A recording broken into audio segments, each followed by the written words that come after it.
예, 오늘 같이 나눌 성경의 본문 말씀은 우리 마태복음에 있는 말씀입니다. 우리 마태복음 6장 14절, 15절 두 절 말씀이니까 우리 같이 이 시간 한 목소리로 합독하시겠습니다. 너희가 남의 잘못을 용서해 주면 너희 하늘 아버지께서도 너희를 용서해 주실 것이다.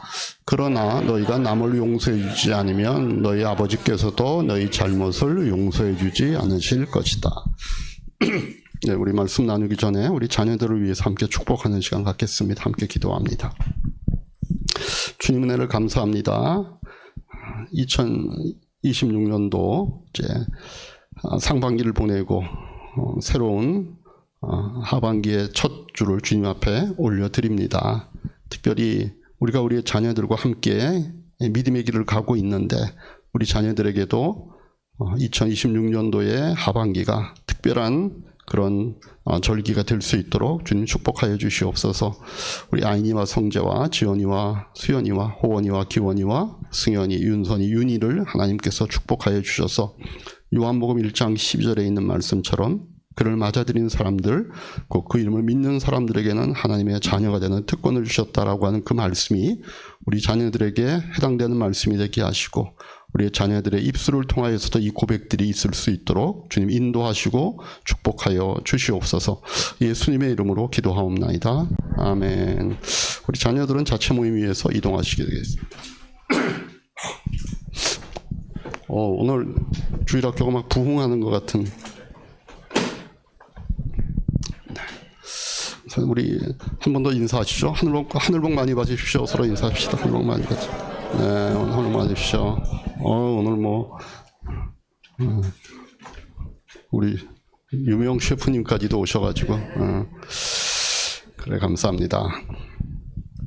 오늘 설교는 사실은 제가 저희 집사람하고 남목자님이 평신도 세미나 가느라고 저희가 한번 목장을 못했습니다. 그때 제가 우리 치앙마이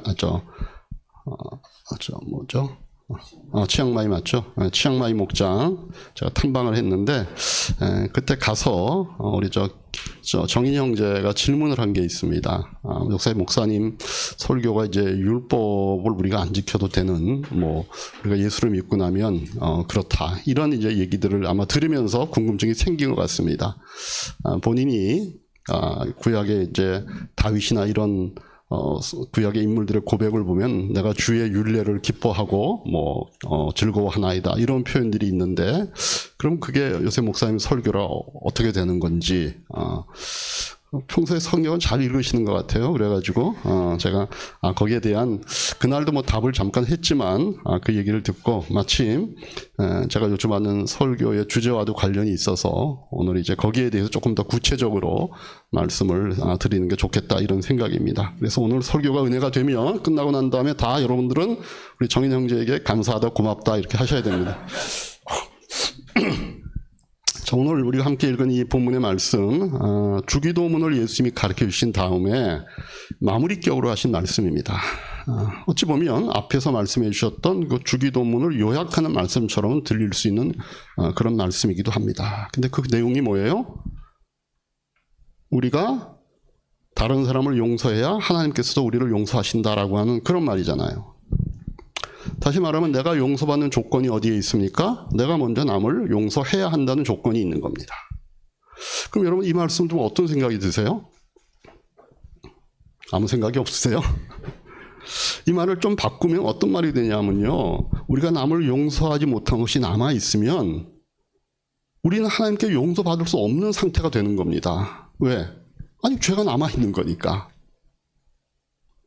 그럼 우리가 죄가 남아있으면 구원 받아요? 못 받아요?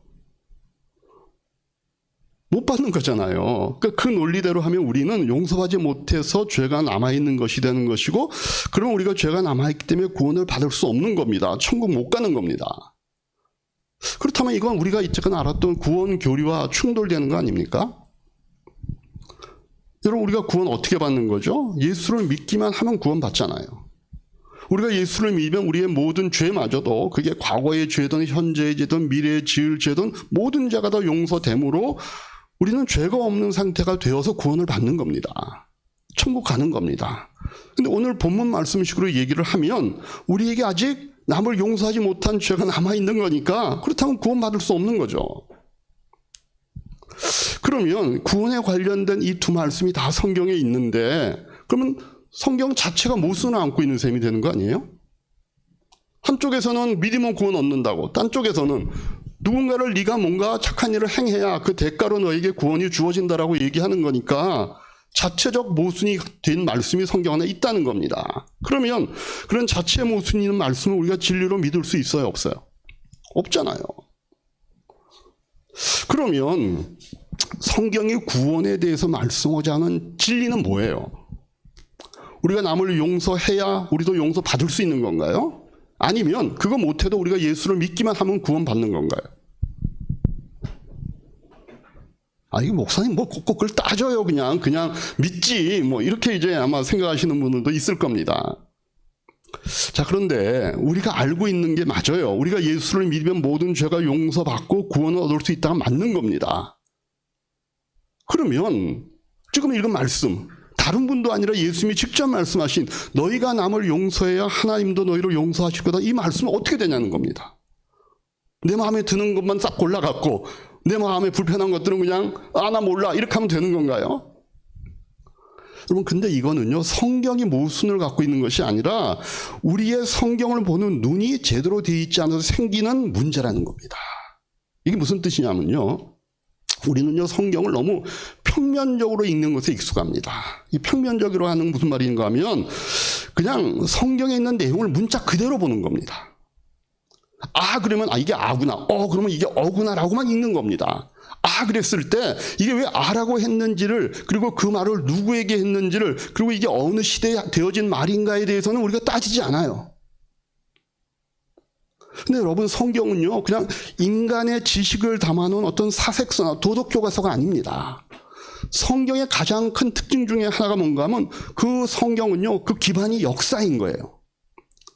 불경이나 유교 경전은요 굳이 역사를 기본으로 말하지 않습니다. 그냥 좋은 예가 뭐예요? 그냥 좋은 이야기들, 그냥 도덕, 윤리, 현실에서의 인간의 지녀야 될 어떤 바른 성품과 생각과 생활에 대한 지식과 지혜를 담는, 그게 기본인 거예요. 근데 성경은요 그렇지 않아요. 성경은요 그 기반이 역사인 거예요. 그래서 성경은요 시대의 흐름 안에 구원의 메시지를 담고 있는 것이기 때문에 그 내용이 시간의 흐름에 따라 변하는 겁니다. 변한다는 게 그 본질이 변질이 되는 것이 아니라 처음에는 한 덩어리처럼 보였던 그 내용이요 시간이 흐르면서 점차 구체적이고 명확하게 드러난다라는 의미에서의 변화인 겁니다. 그래서 이런 특징을 전문 용어로 성경 계시의 점진성이다 이렇게 얘기합니다. 뭐 특별히 전문적인 용어도 아닌데 성경 계시의 점진성. 처음에는요 초보적인 내용에서 시간이 흘러가면서 더 확장되고 더 분명한 모양으로 드러나게 된다는 뜻입니다. 예를 들어서 우리가 창세기에도 보면요 하나님의 구원에 대한 메시지가 담겨 있죠. 근데 그 전체적인 모양은요 그냥 약속의 형태로만 있는 거예요. 여인의 후손이 너희를 구원할 것이다 라는 정도. 근데 이게 출애굽기에 가면요 이게 좀 명확해져요. 그 구원은요 인간이 할 수 있는 것이 아니라 하나님이 하시는 하나님의 전적인 사역이 될 것이다 라고 하는 것을 출애굽이라는 사건을 통하여서 우리에게 조금 더 명확해지는 겁니다. 열왕기서에 가면 어떻게 돼요? 그게 바로 다윗과 같은 한 인물을 통해 이루어질 것이라는 것이 드러나게 되고, 그 얘기가 이제 선지서로 넘어가면 그 인물이 바로 메시아라고 하는 한 역사적 인물에 의해서 이루어지는 사건이 될 거다라고 얘기하는 겁니다. 그러다 이게 신약으로 넘어와요. 그러면 이제 그 약속의 형태를 넘어서 그 예고되었던 인물이 왔다, 그 메시아가 바로 예수다라고 하는 것들이 선포가 돼요. 복음서에서. 그 이후에 사도행전으로 넘어가면 바로 그 인물이 예수 그리스도가 교회라는 새 공동체를 만드셨고, 그 공동체를 통해 하나님의 복음이 온 세상에 전해지게 되었다라고 진행이 되는 겁니다. 그리고 이제 서신서에 가면 어떻게 돼요? 예수님께서 이 땅에 오셔서 결국 인간 세상에 일어났던 모든 문제를 실제로 해결해 주시는 분이라는 것들을 분명하게 알게 되었고, 맨 끝인 요한계시록 가면 뭐예요? 바로 그 예수님께서 이제 하나님이 계획하신 세상의 구원과 하나님 나라를 완성하기 위해서 다시 오신다라고 하는 말씀이 나오는 겁니다. 성경 한 번 다 읽은 거예요, 우리가 벌써. 예?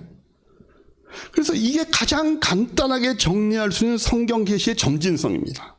처음엔 그냥 약속의 형태예요. 근데 그게 축축축 또 시간에 이 성경 역사 한 6,000년 역사가 흘러가면서 이게 그렇게 가는 겁니다. 그래서 예수 그리스도를 통해 이루어진 구원에 관한 하나님의 뜻을 담은 계시가 구약보다 신약으로 올수록 점점 분명하게 드러나는 구조예요.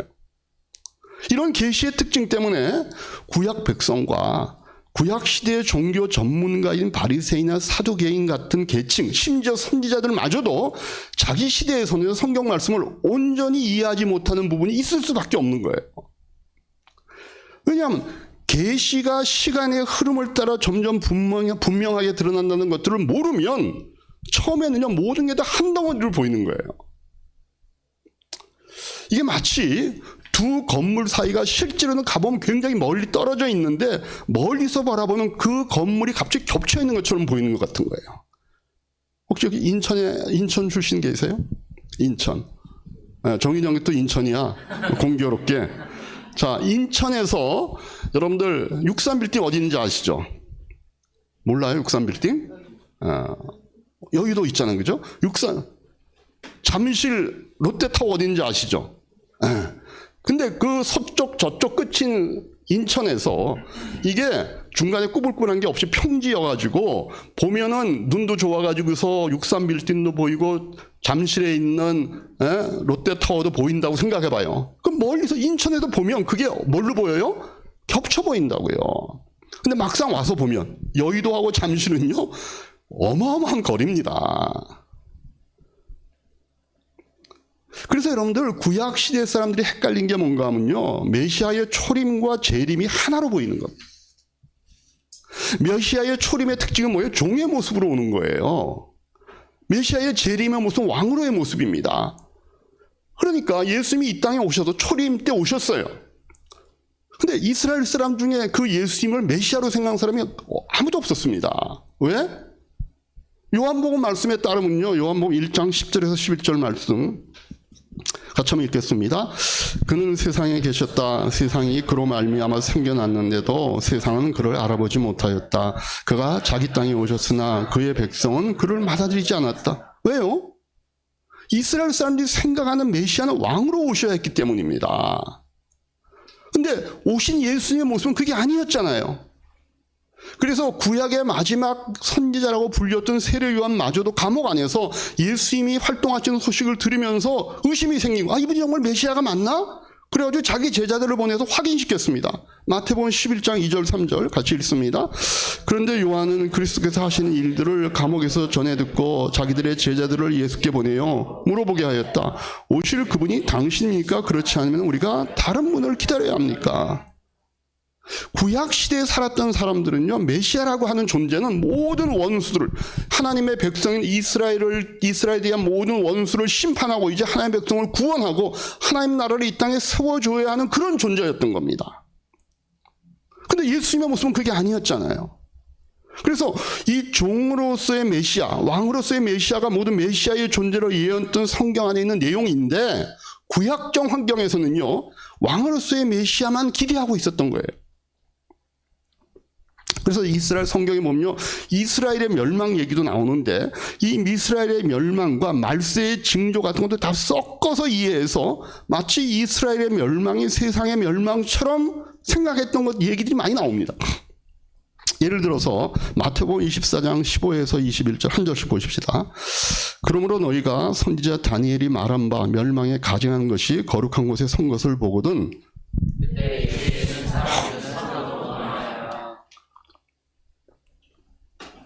지붕 위에 있는 자들은 집 안에 있는 물건을 가지러 내려가지 말며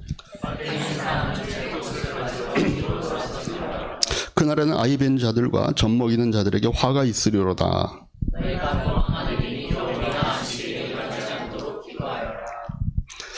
그때 큰 환난이 있겠습니다. 창세로부터 지금까지 이런 환난이 없었고 후에도 없으리라. 그러니까 구약의 성경 계시의 점진성이라고 하는 개념을 모르니까 구약 시대 사람들 이런 오해를 한 거예요. 그러면 우리는 어때요? 여러분 어떻습니까? 우리는요, 이제 이런 헛갈림이 없죠. 왜냐하면 우리는 구약시대 사람들이 약속으로만 알고 있었던 걸 실제로 이루어진 것을 본 사람들이니까. 우리는 예수님이 바로 성경에서 약속했던 그 메시아였고, 그분이 초림에서는 종의 모습으로 오셨지만 이제 재림에는 왕의 모습으로 올다는 사실을 우리가 아는 거예요. 또 세상의 멸망에 대한 기록 가운데서도 어떤 것은 예루살렘 멸망에서 이미 성취가 된 것이고, 그러나 그것이 완전한 것이 아니라 어떤 부분들은 세상의 종말에 일어날 예언과 섞여 있다라고 하는 것을 우리는 알고 있는 겁니다. 그런데 우리에게도 문제가 있어요. 어떤 문제일까요? 구약 사람들과는 다르게 우리는요, 이미 일어난 사건에 대한 것들을 한 덩어리로 본다는 겁니다. 구약 백성들이 앞으로 일어난 일들을 구분하지 못하고 한 덩어리로 봤다면, 우리는 이미 성경에 기록되어 있는 일들을 한 평면으로, 한 덩어리로 보는 약점이 있습니다. 이게 무슨 뜻인가 하면요, 신약과 구약에 있는 내용이 다 우리로 보자면 과거에 일어난 사건인데 이걸 다 하나로 보는 겁니다. 한 덩어리로. 다시 말해서 예수님이 오셔서 십자가와 부활로 완성하신 교훈과 예수님이 오시기 전에 오실 것을 기대하면서 주어졌던 교훈과 제도들 다 하나로 본다는 겁니다. 가장 큰 문제가 뭔가 하면요, 여러분 신약과 구약을 뭘 기준으로 나눠요? 그렇죠. 예수님의 탄생. 아주 모범 답안을 하신 겁니다. 자, 보세요. 성경적으로 보면 말라기까지가 구약이고 복음서부터가 신약이에요. 그거 우리가 알아요. 왜냐면 성경책 갖고 있으니까. 딱 펴보면 구약은 여기부터 여기까지, 신약은 여기부터 여기까지. 근데 그건 성경책으로 구분하는 거고, 역사로 구분할 때는요, 아까 권사님이 얘기하셨는데 사실은 틀린 답이에요. 어떡하지? 왜 틀렸는가를 아시면은, 내가 알고 있는데 그렇게 표현했구나라고 하는 걸 이제 아실 겁니다. 역사로 구분할 때는요, 신약은 예수님의 십자가와 부활 사건 이전과 이후가 구약과 신약을 나누는 기준입니다. 예수님의 탄생이 아니라. 그러면 예수님이 살아계실 때는 신약입니까? 구약입니까? 구약이죠. 그래서 예수님은 자신과 함께 살고 있었던 세례 요한을 가리켜서 선지자라고 한 제자들의 말을 인정해 주신 거예요. 그 사람 구약의 마지막 선지자야. 우리가 살고 있는 시대가 그런 거니까. 누가복음 9장 19절에서 20절 같이 읽습니다. 그들이 대답하였다. 세례자 요한이라고 합니다. 그러나 엘리야라는 사람도 있고 옛 예언자 가운데 한 사람이 살아났다고 하는 사람들도 있습니다. 예수께서 그들에게 물으셨다. 그러면 너희는 나를 누구라고 하느냐? 베드로가 대답하였다. 하나님의 그리스도십니다. 그 제자들과 나누는 대화 가운데 그냥 세례 요한도 구약 시대에 있었던 한 선지자와 동일 인물로 얘기하는 것들, 그걸 자기에게 적용하는 것들 예수님이 그래 너희도 그렇게 생각하구나, 이거 인정하셨어요. 그래서 여러분들 신약은요, 예수님이 사신 때를 기준으로 하는 것이 아니라 예수님이 죽으시고 부활하신 때를 기준으로 나눈다라고 하는 것이 굉장히 중요합니다. 이 개념이 잘 없어요. 왜냐하면요, 우리가 알고 있는 구원의 진리는요, 예수님의 십자가와 부활을 근거로 해서 세워진 겁니다. 그래서 비록 예수님이 살아계시고 사역하시는 공생의 기간이라 할지라도 이때는 아직 구약적 상황인 겁니다. 아직 은혜로 구원을 얻는다는 것이 뭔지가 분명하게 밝혀지지 않은 거예요. 아직까지도 다 약속이고 예언인 겁니다. 왜? 하나님이 값없이 주시는 구원의 은혜라는 그 근거인 십자가와 부활이 아직 아닌 거예요. 그래서 예수님이 살아계셨을 때 하셨던 가르침이나 교훈 중에는요, 구약시대의 사람들이 이해하고 깨달을 수 있는 방식을 그대로 사용하신 경우가 많습니다. 왜? 그들이 이해할 수 있도록 하기 위해서. 그 중에 하나가 뭔가요? 오늘 본문 같은 거예요. 너희가 다른 사람들을 용서해 줘야 하나님이 너희도 용서하고 하나님의 나라의 백성으로 삼아주신다라는 교훈이 바로 구약적 사고이기 때문에 그렇습니다. 우리 시편 18편 25절 26절 한번 같이 보십시다. 주님께서는 신실한 사람에게 주님의 신실하심으로 대하시고 흠없는 사람에게는 주님의 완전하심을 보이시며 깨끗한 사람에게는 주님의 깨끗함을 보이시며 간교한 사람에게는 주님의 절묘하심을 보이십니다. 이게 뭐예요? 하나님이 사람을 대하는 방식이 그 사람이 타인을 대하시는 태도와 밀접하게 연결되어 있다는 거예요. 너희가 착해야 나도 너희가 착하게 대해줄 거야. 너희가 깨끗해야 내가 너희들 깨끗하다고 인정할 거야. 이게 구약적 사고입니다. 레위기 19장 18절 말씀도 같이 봅니다. 한 백성끼리 앙심을 품거나 원수 갚는 일이 없도록 하여라. 다만 너는 너의 이웃을 내 몸처럼 사랑하여라. 나는 주다. 그러니까 이웃을 사랑하는 것이 주님의 백성으로 받아들여지는 조건이라고 얘기하는 겁니다. 그리고 우리는 이 성경을 인정하지 않지만 캐톨릭에서는 이 성경을 보거든요. 공동 번역에 보면 집회서라고 하는 외경을 이 사람들은 성경으로 봅니다. 거기 집회서 28장 2절 한번 읽어보십시다. 내 이웃의 불의를 용서하여 그러면 내가 기도할 때 내 죄도 사해질 것이다. 그러니까 예수님이 하신 말씀과 같아요. 다시 말해서 구약 사람들의 가치관에서는요, 구원받고 하나님의 백성이 되려면 내가 뭔가를 하는 그 조건을 충족시켜야 된다는 것이 일반적인 겁니다. 그런데 바로 그런 구약적, 율법적 기준이 예수님의 십자가 사건으로 이게 바뀌는 거예요. 이게 엄청난 겁니다. 구원은요, 내가 누군가를 용서했기 때문에 주어지는 대가가 아니라 하나님이 예수님의 십자가의 대속사역을 근거로 이루신 죄 용서를 받는 사람들에게 주어지는 은혜다, 선물이다, 공짜라고 그 기준이 바뀌는 겁니다. 뭘 기준으로? 예수님의 탄생 기준이 아니라 예수님의 십자가와 부활을 기준으로. 그러니까 예수님의 십자가와 부활 이전까지는 아직 구약인 거예요. 모든 하나님의 구원에 대한 약속은 다 약속과 그것이 계시를 통해 점진성을 통해 조금 밝혀지긴 했지만 그게 완성되진 않은 거란 말이죠. 그래서 우리에게 예수님이 중요한 겁니다. 예수님이 우리의 삶의 도덕적인 표준이자 예수님이 멋진 사람이 아니라 예수님이 하나님이 구약 시대부터 끌어왔던 구약의 모든 그 약속과 그 모든 율법의 내용과 하나님의 은혜의 약속들이 예수님을 통해 이루어지는 거기 때문에 그렇습니다. 그래서 여러분들 예수님이 살아계실 때 하셨던 말씀과 행동도 물론 의미가 있지만 예수님이 이루신 십자가와 부활이 가장 중요한 겁니다. 이 십자가와 부활이 없으면요, 어떻게 보면요, 사실 예수님이 살아계실 때 하셨던 가르침과 행동들은요, 다른 종교의 창시자들도 엇비슷하게 했어요. 다 착하게 살아라, 다 부모 공경해라, 도둑질하지 마라, 네가 누군가를 용서해야 남도 너를 용서하지 않겠나, 남들도 다 한 거예요. 그래서 우리가 성경을 볼 때 평면적이 아니라 입체적으로 볼 수 있어야 합니다. 평면적으로 보면요, 그냥 다 예수님이 하신 말씀이니까, 성경에 있는 말씀이니까 오늘 우리에게 다 동일한 수준으로 적용되고 행해야 되는 말씀으로만 보게 되는 겁니다. 그래서 여러분, 우리가 구원받기 위해서 내가 먼저 남을 용서해야 된다, 성경에 있잖아요. 그죠? 읽었잖아요. 그리고 우리가 성경에 보면 또 있어요. 만일 네 눈이 범죄하면 네 눈을 빼고, 네 다리가 범죄하면 네 다리를 부러뜨리고, 이렇게 하고 천국 가는 게 낫지 않느냐. 이거 예수님이 하신 말씀이에요.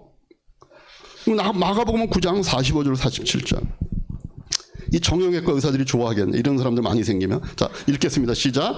내 발이 너를 저짓게 하거든 그것을 찍어버려라. 두 발을 가지고 지옥에 들어가는 것보다 차라리 한 발을 잃었으나 생명에 들어가는 것이 낫다.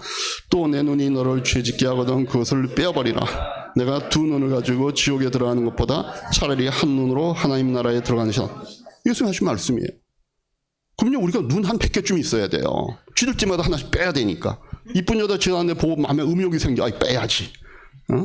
내가 가다 보니까 이상하게 죄 짓는 곳에 가서 다리 오늘 하나 부러뜨리고, 다리 한 100개, 눈 100개 있어도 모자라.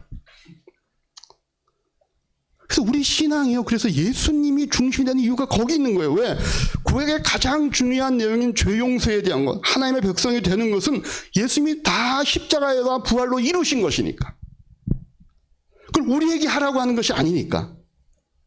그래서 이제는 우리가 누군가를 용서하고 착하게 살아서 죄를 용서받고 하나님의 자녀가 되는 게 아니라 우리가 예수님이 이루신 구원의 사건을 믿음으로 값없이 구원을 받는 거라는 겁니다. 그 내용을 위해서 우리가 복음이라고 얘기하잖아요. 굿뉴스. 이 엄청난 얘기를 제가 지금 하는 겁니다. 누구 때문에? 김정인 형제 때문에. 그럼 구원받고 하나님의 자녀가 된 뒤에는 어떻게 살아야 할까요? 그럼 다시 율법을 지키는 쪽으로 가는 게 아니라 그랬잖아요. 다시 내가 용서받기 위해서, 내가 예수를 믿기 전에 지었던 죄는 내가 예수를 믿고 나서 예수님의 십자가로 용서를 이제 받았어. 그런데 그 이후에 내가 짓는 죄 때문에 그럼 내가 다시 또 뭔가를 해야 되나? 뭐 그렇게 생각이 들잖아요. 그죠? 그때는 내가 먼저 남을 용서해야 하나님이 나를 다시 자녀의 위치에서 미끄러지지 않고 계속 우리를 붙잡아 주실 건가? 그렇게 안 하면 나는 다시 죄인의 자리로 떨어지는 건가? 그게 아니라는 겁니다. 캐톨릭에서는 그렇게 얘기하는 부분이 있어요. 성당에 가면 그 얘기를 하는 겁니다. 그래서 뭘 해야 돼요? 가서 늘 고해성사를 해야 돼요. 신부님한테 가서. 여러분도 저한테 좀 고해성사를 하러 좀 오십시오. 그럼 우리가 구원받고 하나님의 자녀가 된 뒤 어떻게 살아야 될까요? 다시 우리가 하나님 앞에 나와서 그런 식으로 또 막 고해성사하고 그래야 돼. 그게 아니잖아요. 이제 우리는요, 그런 법조항이 아니라 내 안에 계신 성령님을 쫓아 사는 자가 돼야 된다. 우리가 예수님을 영접하면 예수님은요, 성령님의 형태로 내 안에 거주하시잖아요. 지금 예수님이 실제로 거주하시는 곳은 어디예요? 실제로 하나님 보좌 우편에. 거기서 우리를 위해 지금 중보하고 계신다고 얘기하잖아요. 로마서 8장 34절 같이 한번 읽겠습니다. 누가 감히 그들을 정죄하겠습니다. 그리스도 예수는 죽으셨지만 오히려 살아나셔서 하나님의 오른쪽에 계시며 우리를 위하여 대신 간구해 주십니다. 하나님 오른쪽에 계셔요. 그런데 성경은요, 또 예수님은 영으로 우리 안에 거주하신다고 얘기해요. 로마서 8장 9절 같이 읽습니다. 그러나 하나님의 영이 여러분 안에 살아계시면 여러분은 육신 안에 있지 않고 성령 안에 있습니다. 누구든지 그리스도의 영이 없으면 그리스도의 사람이 아닙니다. 그리스도의 영, 하나님의 영이 우리 안에 있어요. 그분은 하나님의 영이고 그리스도의 영이기 때문에 예수님이 우리 안에 성령님의 형태로 내주하신다고 우리가 말하게 되는 겁니다. 이해가 되시죠? 그래서 우리는요, 더 이상 육신의 생명으로 사는 자들이 아니라 내 안에 계신 그리스도로 산다라고 하는 말이 성경에 나오는 거예요. 갈라디아서 2장 10절 같이 읽습니다. 나는 그리스도와 함께 십자가에 못 박혔습니다. 이제 살고 있는 것은 내가 아닙니다. 그리스도께서 내 안에서 살고 계십니다. 내가 지금 육신 안에 살고 있는 삶은 나를 사랑하셔서 나를 위하여 자기 몸을 내어주신 하나님의 아들을 믿는 믿음 안에서 살아가는 것입니다. 자, 우리가 이제 우리 인앤아웃 같은 걸 통해서 우리 가정교회 안에 청년들을 매칭하는 프로그램도 있는데, 우리 청년들이 이렇게 모여있는 어떤 그런 매칭 프로그램에 나간다고 한번 생각해 보십시다. 거기 처음 그런 자리에 나갈 때 사람들은 다 마음속에 자기의 조건표를 갖고 나갑니다. 일단 직업이 좀 안정적이어야 되고, 성격은 다정해야 되고, 취미가 나랑 맞아야 하고, 그래서 상대방이 만약 그 조건 중에 하나라도 어긋나는 행동을 하면 가차없이 뭔가 X표를 쳐가기 시작하죠. 그게 바로 평면적 율법 형태의 상황입니다. 그 관계의 조건을 충족시켜야만 합격점을 받고 그 관계가 유지되는 겁니다. 그런데 그 가운데서 이제 어떻게 돼서 매칭이 돼서 결혼했어요. 진짜 사랑에 빠져가지고 연인이 되고 부부가 되면 그 다음에 어떻게 합니까? 그 깐깐한 조건표는 사라집니다. 그래서 배우자가 오늘 설거지 안 해줬다라고 해서 당신은 결혼 생활에 2항 2조를 어겼으니까 오늘부터 부부가 아니야!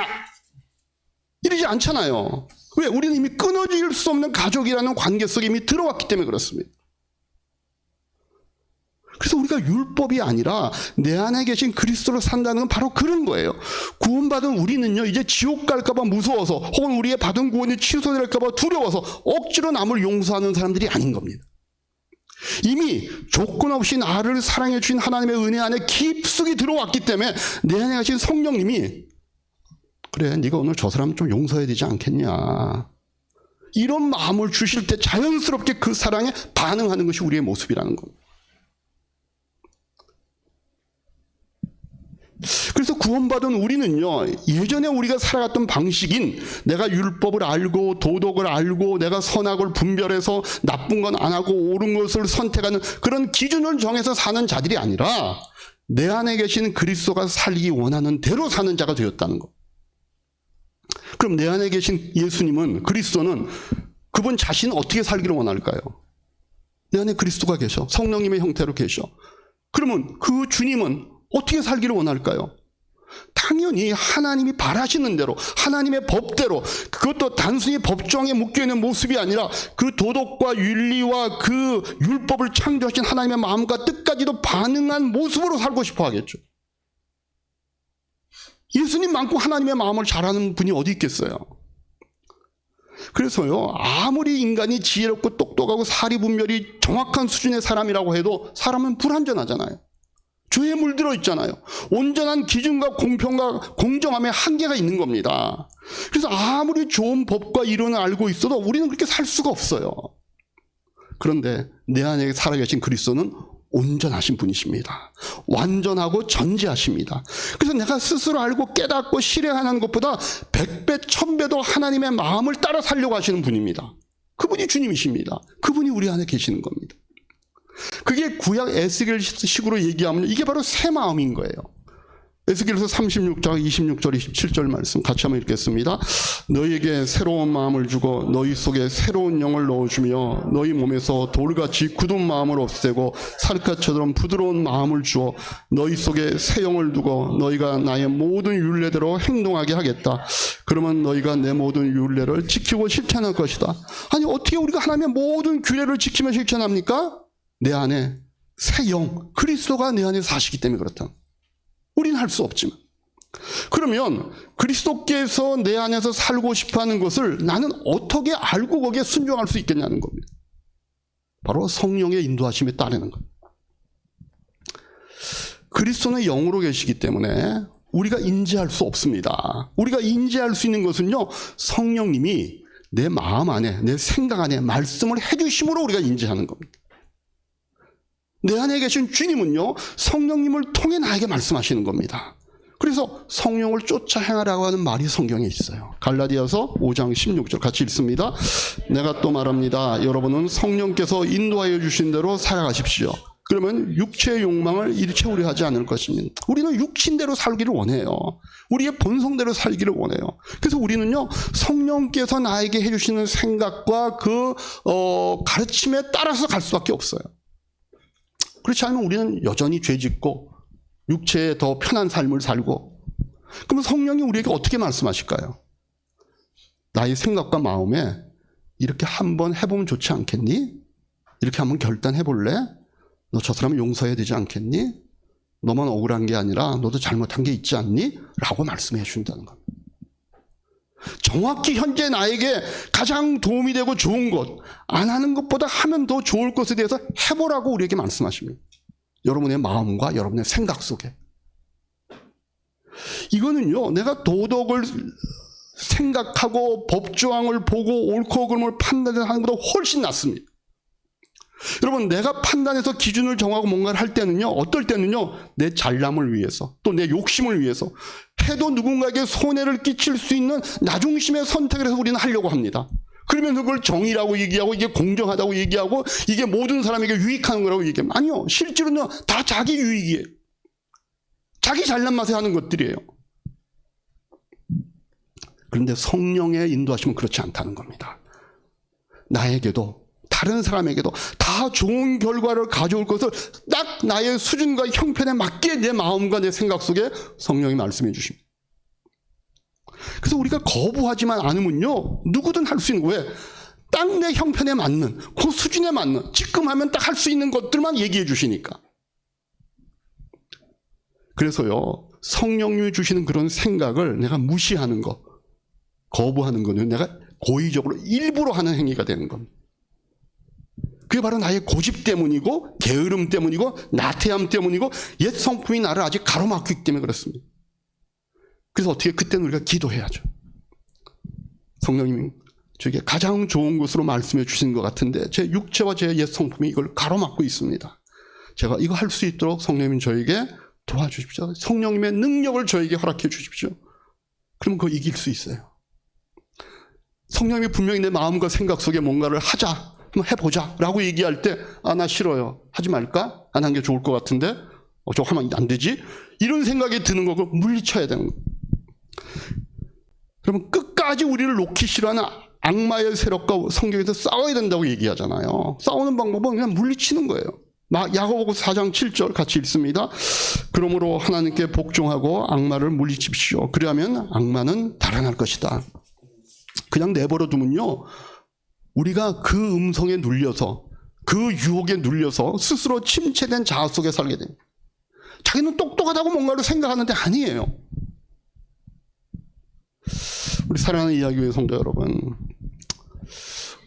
오늘 우리는요, 평면적인 율법의 신앙에서 벗어나서 내 안에 계신 그리스도의 생명으로 살아가는 입체적 복음에 대해서 말씀을 같이 나눴습니다. 이 성경의 이 말씀을요, 이 예수 그리스도를 중심으로 보게 되면요, 내가 스스로 합격점을 받아내야 된다는 그 짐으로부터 우리는 가벼워집니다. 우리는 그렇게 사는 존재들이 아니에요. 그런데 이 놀라운 이 복음의 진리가 그저 우리 머릿속에 오늘 설교를 듣고 내 머릿속엔 잠시 있다가 끝나는 개념으로만 끝나서는 안 되겠잖아요. 여전히 자신의 행위로 하나님 앞에 서려고 하는 이 안타까운 마음으로부터 우리가 벗어났다면 이제는 그 자유함을 실제로 누리는 삶 가운데로 우리가 나아가야 됩니다.